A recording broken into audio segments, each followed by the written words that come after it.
Welcome! Genshin Impact is a pretty demanding game for a mobile device, and you will normally only get around 55 to 60 FPS when playing on the newest iPad Pro 12.9-inch M2 model. But in this video I will show you how you can get a fairly stable 95 FPS when playing Genshin Impact on the maximum graphic settings. Here we go. In my previous video I measured the FPS when playing Genshin Impact with max graphics settings on the Apple iPad Pro M1 and M2 models, and we noticed that both models start out with pretty high FPS, but after about 5 to 6 minutes they both get hot and they will throttle. The M1 model throttles until it stabilizes around 43 FPS. And the M2 model throttles until it stabilizes around 55 FPS. This is not very nice, and it happens because the iPad Pro models does not have active cooling system. They are simply not designed to handle sustained load for a longer period of time. In the previous video, TR Blitz asked, I wonder what would happen to the FPS if we would use some sort of iPad cooling solution. That's an interesting question, and I decided to find out. So I went to Amazon and ordered a random phone cooler for the iPhone and iPad. The cooler is Magsafe compatible, so you can attach it directly to the iPhone. But if you want to attach it to the iPad, you will have to apply the included metal plate. You add it with the adhesive, and then the cooler attaches to the iPad as if it was a Magsafe accessory.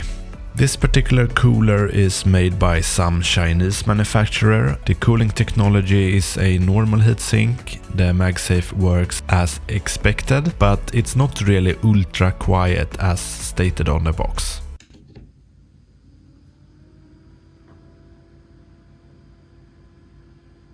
So if you're playing with the built-in iPad speakers, you will hear the fans, and the fan noise will be a bit annoying. Now, let's get to the point. The purpose of this video is to see if the cooler can make any difference to the FPS when playing Genshin Impact. So to test this, I first made a test without the cooler to make sure I got similar results as in my previous video, and it was pretty much the same. The iPad Pro M2 model throttles and stabilizes around 55 to 60 FPS. Then I ran the same test, but with the cooler on, and this is the results. The iPad does no longer throttle as before and keeps an average FPS around 95, even after a longer period of time. This particular cooler does a fair good job at keeping the iPad somewhat cool. It's difficult to say if you can achieve even higher FPS if you have a more efficient cooler, but my guess is that you won't, as this area before the iPad starts to get hot and this area after the iPad starts to get hot looks pretty much the same to me. And now I'm gonna let you watch both tests in real time so you can see for yourself. Thanks for watching. Let me know if there is anything you want me to test on the new iPad Pro M2 model. Like this video and subscribe so that we can meet again in the next one. Bye bye!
Yeah, no worries.